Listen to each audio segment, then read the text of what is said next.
BNC, 100% black and brown host around the clock. Finally, news that speaks to us. Well, joining us now to discuss Title IX's impact on women's sports and what still needs to improve and the future of women in sports is NCAA Softball National Champion, gold medalist, and founder of the Natasha Watley Foundation, Natasha Watley. Welcome. And first of all, congratulations on your athletic success. Thank you so much. Thank you so much for having me. We're glad to have you. I can't wait to hear how you started playing softball. But first of all, I want to ask you about this Title IX that we're talking about here. During the last NCAA Women's March Madness tournament, several women's basketball players they actually took to social media to show how under-resourced their tournament was compared to the men's tournament. Now, from a performance standpoint, how much of a disadvantage are women athletes when not having the same resources like workout and training facilities? It's a big factor. And I think you think we are so far away from the inception of Title IX that we wouldn't still be having these issues. But it's a big factor when you are trying to perform at the highest level and you're not having the same training opportunities, you're not having the same resources, you're not having the same facilities. And it does play a big part. And even at the NCAA Softball Women's College World Series compared to baseball, baseball gets days off. They get a full day's recovery before they have to show up to the field if they are in the winner's bracket. It's not the same. It's the Women's College World Series is very condensed and it's short. And so the recovery for athletes, and if you know anything about softball, we rely heavily on our pitchers. And so pitchers having to be ready 24 hours later, it's not practical and it's not realistic. And so I think just all of those factors of just those equity issues really do play a big part in the performance of athletes for sure. You know, I'm reminded of the time when people said, well, women's sports didn't get as much money because they didn't bring in as much money as male athletics. Where do you stand on that argument? Is that still valid? I don't think it's still valid. I mean, Women's College World Series, if you look at the TV ratings on ESPN, has outperformed baseball at the Men's College World Series, and I just think that it's not a valid excuse. And I think even if you go back in time and you think about male athletics, there was a time where they were just starting. And so I think investing in female athletes, that's where you'll see that return. And until that investment continues to be acknowledged and continue to be pumping into those dollars, I think you'll start to see the return. But I think that the competition level is there when you look at female athletics. I think that women have proven that they can stand on the same stage as a man can. Yeah, and they shouldn't have had to prove it in the first place. It should just be a given. But anyhow, Title IX has advanced female athletics further on the collegiate level. But we haven't seen as much progress on the professional level, at least you tell me, because when you look at the pay disparity in the WNBA versus the NBA, you see obviously that there's a gap there. What are your thoughts on that? There's a lot of work to be done. And yeah, we've made a huge strides at the collegiate level, but at the professional level in sports all around, basketball, softball as well, just those disparities in terms of salaries. You know, these women are still being taken away from their families. They're still having to perform at the highest level. There's still a lot of demands on making sure that they're performing at the top level and making sure that they're preparing. So you tell me what differences that they have as a male athlete. And so I think when you talk about those disparities, there's still a ton of work to be done on the professional front. And I think it just takes all of the conversations that we're having, all of the work that a lot of female athletes are doing nowadays is just exposing the differences. And I think there's still a lot of work to be done. Yeah, and while most people focus on sports regarding Title IX, the legislation actually reaches far beyond athletics. The law has also been used in cases involving sexual harassment and misconduct. Can you speak to how crucial Title IX has been in ensuring the safety of all women on college campuses?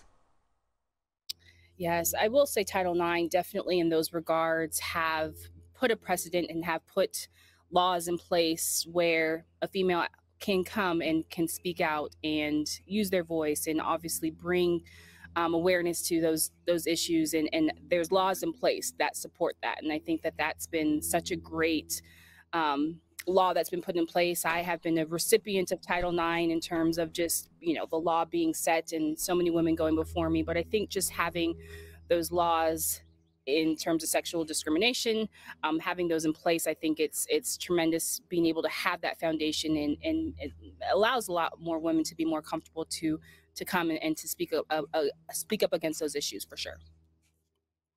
Yeah, absolutely. And then we've seen substantial settlements in the Olympic women's gymnastics sexual misconduct case, in the national women's soccer equal pay case. What kind of statement do you think is being made through the success of those cases? I think the statement is being said that we hear these women and we see them and we value them. And so I think it just opens the door for so many more young girls and athletes who are out there, who are experiencing these situations, to feel comfortable to say it's things are not right. It's okay.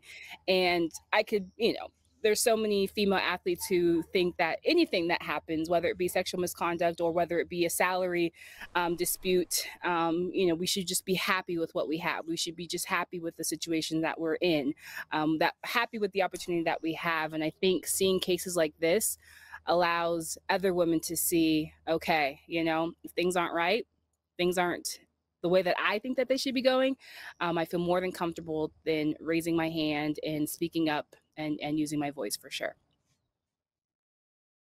And I commend you for using your voice. And I got to shout you out, Natasha, because it's Women's History Month. And even if it wasn't, I got to shout you out just as a female athlete and an athlete in general. You've done tremendous things. You're accomplished, gold medalist, the whole deal. But I got to ask you, why softball? Because clearly you're athletic. Anybody can see who's watched you that you could probably do many sports.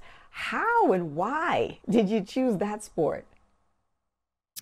It's a great question. And I grew up in Irvine, California, a suburb of LA, Orange County, and I was lucky. My parents moved there by design to be able to expose me to any and everything. And I came across softball, a little girl, 5 years old, and I just instantaneously fell in love. My parents knew nothing about it. My dad grew up in the South in Louisiana. When I told him about softball, he was like, okay, we don't know what that is. My mom grew up in the Bahamas. So for them, softball was foreign, but it was what I wanted to do, and it's what I chose, and it's what I gravitated towards. All I can say is that I loved the sport itself didn't discriminate. You could be tall, you could be short, you could be purple, you could be black, you could be anything, and you could excel. There were so many different skills to be good at, and I think that's what drew me to the game. And it's a crazy story, but exactly, I get that question all the time. Why softball? And so I think it's such a great sport, and that's kind of been my life's mission to date, post-retiring, is how can we get this game in front of as many young ladies as possible, especially girls of color, to let them know that this game is for them. They can excel in it. There's a million opportunities within the sport for them to excel. Yeah, and I love that you're doing the Natasha Watley Foundation, because that's what you're doing, right, with your foundation, introducing to softball to girls in inner cities. Absolutely.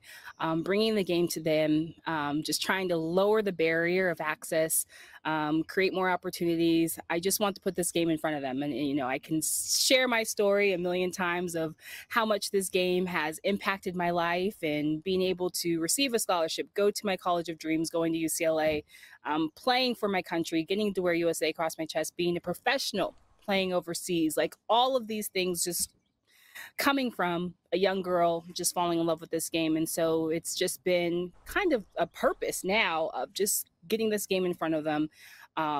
Maybe they don't come and become All-Americans or Olympians and all those things, but there's so many tangible things of playing a team sport, being an athlete, all the health benefits of just being active and just being able to move your body every single day. And I just want to be able to parlay that on them and push that towards them so that maybe they fall in love with it.